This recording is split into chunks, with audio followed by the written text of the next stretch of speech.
ഓണസദ്യയിലെ 4ാം വിഭവമായിട്ട് ഇന്ന് നമ്മൾ ഉണ്ടാക്കാൻ പോകുന്നത് ഓലനാണ്. അപ്പോൾ ഓലൻ ഉണ്ടാക്കാൻ വേണ്ടിയിട്ടുള്ള ഐറ്റംസ് ആണ് നമ്മളിപ്പോൾ കാണുന്നത്. മെയിൻ ആയിട്ട് നമ്മുടെ കുമ്പളങ്ങ, പിന്നെ അതുപോലെ മമ്പയർ തലേന്ന് രാത്രി തന്നെ പൊതിർത്ത് വെച്ചിട്ടുണ്ടായിരുന്നു. പൊതിർത്ത് വെക്കുമ്പോഴാണ് നമുക്ക് പെട്ടെന്ന് വേവിച്ചെടുക്കാൻ പറ്റുക. പിന്നെ എരിവിന് ആവശ്യത്തിന് നമുക്ക് എത്ര പച്ചമുളക് വേണ്ടതെന്ന് വെച്ചാൽ അത്രയും എടുക്കാം. പിന്നെ അതുപോലെ കറിവേപ്പില, പിന്നെ തേങ്ങ ഇവിടെ നമ്മൾ ഏകദേശം ഒരു അരമുറിയോളം തേങ്ങയാണ് ചിരകി എടുത്തിട്ടുള്ളത്. ഇനി ഇതിന്റെ പാല് നമുക്കിനി എടുക്കണം. അപ്പൊ ഇത്രയും ഐറ്റംസ് വെച്ചിട്ട് സദ്യയിൽ ഒഴിച്ചുകൂടാൻ പറ്റാത്ത നമ്മുടെ ഓലൻ എങ്ങനെ ഉണ്ടാക്കാന്ന് നോക്കാം കേട്ടോ. ഈ തേങ്ങ ഈ ജാറിലിട്ടിട്ട് നല്ലോണം ഒന്ന് ക്രഷ് ചെയ്തിട്ട് പിഴിഞ്ഞിട്ട് പാലെടുക്കാം. 1ാം പാൽ അല്ലേ? തമ്പാൽ. ചള്ള് തേങ്ങയാണെങ്കിൽ നല്ലോണം പാല് കിട്ടും. വിളഞ്ഞ തേങ്ങയാവാൻ പാടില്ല. അങ്ങനെ പാലെടുക്കാൻ അത് ശ്രദ്ധിക്കണം അല്ലേ. പിന്നെ മുമ്പെല്ലാം തേങ്ങാപ്പാലെല്ലാം പിഴിഞ്ഞെടുക്കുകയെന്ന് പറഞ്ഞാൽ വലിയൊരു മെനക്കേടാണ്. കാരണം വലിയ സദ്യക്കെല്ലാം തേങ്ങാപ്പാൽ തോർത്തെല്ലാം നല്ല കോട്ടൺ തോർത്ത് വാങ്ങും, വെള്ള തോർത്ത്, എന്നിട്ട് അതിൽ കെട്ടിയിട്ട് പിഴിഞ്ഞിട്ടില്ലാന്ന് പാല് മുഴുവനായിട്ടും എടുക്കുക. ഇപ്പം പിന്നെ അതിൻ്റെ ആവശ്യമൊന്നുമില്ലല്ലോ. വലിയ സദ്യക്കെല്ലാം തേങ്ങാപ്പാൽ പാക്കറ്റായിട്ട് വാങ്ങിക്കാൻ കിട്ടാനുണ്ടല്ലോ, അതിനൊന്നും മെനക്കേടുണ്ടല്ലോ.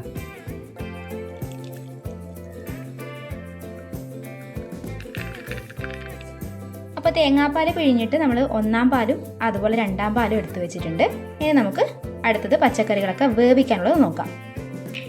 ഇപ്പോൾ പൊതിർത്ത് വെച്ച മമ്പയർ കഴുകി വൃത്തിയാക്കിയിട്ട് ഇപ്പോൾ കുക്കറിലേക്ക് എടുക്കുന്നുണ്ട്.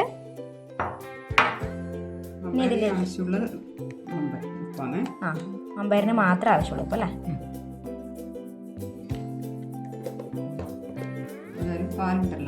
കുറച്ച് പാൽ വെച്ചിട്ട് 2ാം പാലല്ലേ മമ്പയറൊന്ന് വേവിച്ചെടുക്കാം. കുറച്ച് 2ാം പാൽ ഒഴിച്ചിട്ട് വേവിച്ചെടുക്കാം. ഏകദേശം എത്ര വിസിൽ വേണ്ടി വരും? 2 വിസിലായാലും, കാരണം ഉടഞ്ഞു പോകാൻ പാടില്ല വെന്തിട്ട് പയറ് നമുക്ക് കടിക്കാൻ കിട്ടുന്ന ആ രീതിയിൽ വേണം. അപ്പോൾ 2 വിസിൽ വേവിച്ചെടുക്കാം. അപ്പോൾ നമുക്ക് നെക്സ്റ്റ് ഇതാ കുമ്പളം മുറിച്ചെടുക്കുന്നുണ്ട്.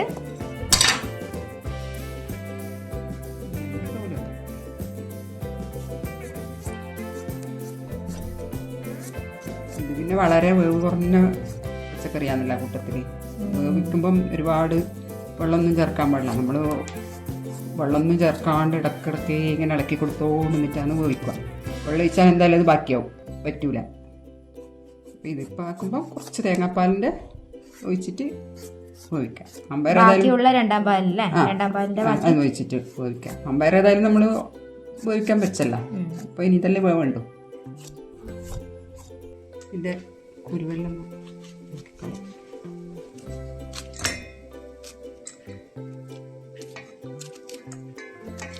കനം കുറഞ്ഞ് വേർങ്ങനെ നമുക്ക് മുറിച്ചിടാം.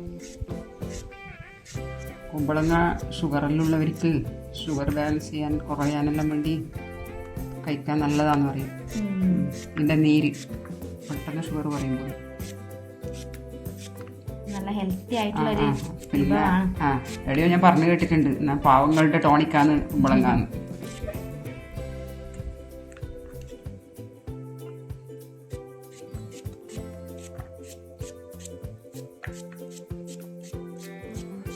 കുമ്പളങ്ങ കുഴപ്പമില്ല കേട്ടോ, നല്ല പാകാന്ന്. എന്നിട്ട് ഓരോന്നെല്ലാം ഇങ്ങനെ പഞ്ഞി പോലെയാവും. കുറച്ച് വാട്ടം വന്ന്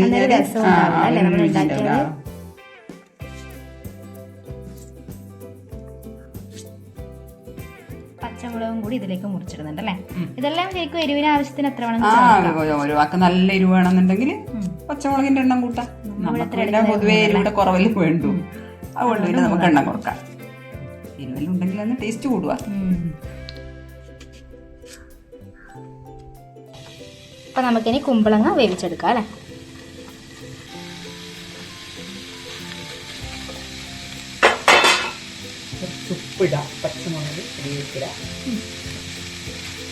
വളരെ കുറച്ച് വിഭവങ്ങളെ വേണ്ടു അല്ലേ, ഐറ്റംസേ വേണ്ടു.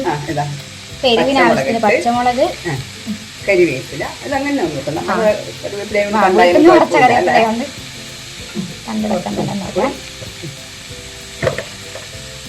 ഇപ്പൊ നമ്മൾ ഓൾറെഡി മമ്പയർ വേവിക്കാൻ മാത്രം കുറച്ചിട്ടിന് ഇനി ഇതിന് വേണ്ടി മാത്രമേ വേണ്ടൂ. നോക്കിയിട്ട് പിന്നീട് തീ ചെറിയ തീയാക്കി വെക്കാം. ഇതിലേക്ക് നമുക്ക് തേങ്ങാപ്പാൽ വെച്ച് കൊടുക്കാം. നമുക്ക് വേവിക്കാൻ വേണ്ടി ഇതും മമ്പയറിൽ ഒഴിച്ചിട്ടുള്ള ബാക്കി 2ാം പാൽ അല്ലേ? 2ാം പാൽ നന്നായി ഒന്ന് ഇളക്കിയിട്ട് നമുക്കവിടെ മൂടി വെക്കാം. കുറച്ച് വെന്ത് കഴിഞ്ഞിട്ടാകുമ്പോൾ നമുക്ക് മമ്പയറിലേക്ക് ചേർത്ത് കൊടുക്കാം. വേവട്ടെ. ഒരുവിധം വെന്തിട്ടുണ്ട്. നമുക്കിനി ഇതിലേക്ക് മമ്പയർ തട്ടി കൊടുക്കാം. മമ്പയറിൽ ഒഴിച്ച വെള്ളമെല്ലാം കണക്കാണ്. തേങ്ങാപ്പാലല്ലേ? ആ, തേങ്ങാപ്പാൽ. ബാക്കിയൊന്നുമില്ല.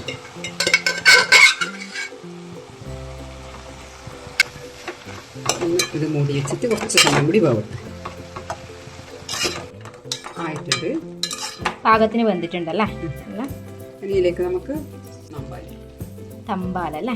തമ്പാലെന്ന് പറയും. ചിലയാൾ ഈ ഓലൻ ഈ കോട്ടോപ്പയർ ചേർക്കും. നമ്മള് കോട്ടോപ്പയർ പറയുന്നത്, ചിലയാൾ അച്ചിങ്ങപ്പയറ എന്നാ പറയുന്നത്. അച്ചിങ്ങാന്ന് കേട്ടിട്ടുണ്ട്. അച്ചിങ്ങാന്ന് കേട്ടിട്ടല്ലേ? അതും ചേർക്കും. നമ്മളിവിടെ മമ്പയരും കുമ്പളങ്ങി. പിന്നെ കുറച്ച് പച്ച വെളിച്ചെണ്ണ ഒഴിച്ചിട്ട്. ഈ തമ്പാല് ചേർത്താൽ പിന്നെ അധികം തിളക്കാൻ പാടില്ല. ഒന്ന് നല്ലോണം ചൂടായിട്ട് വാങ്ങ.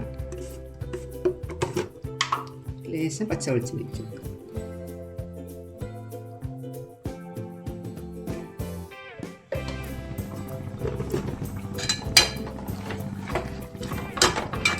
അപ്പം നമ്മുടെ 4ാമത്തെ വിഭവമായിട്ടുള്ള ഓലൻ ഇവിടെ തയ്യാറായി കഴിഞ്ഞു.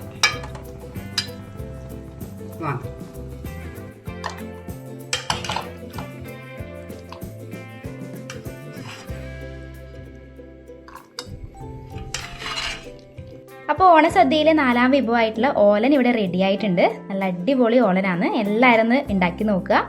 അതുപോലെ അടുത്ത റെസിപ്പി ആയിട്ട് നമുക്ക് നാളെ തന്നെ കാണാം കേട്ടോ. ഓണസദ്യയിലെ 5ാം വിഭവമായിട്ട് നമുക്ക് നാളെ തന്നെ കാണാം.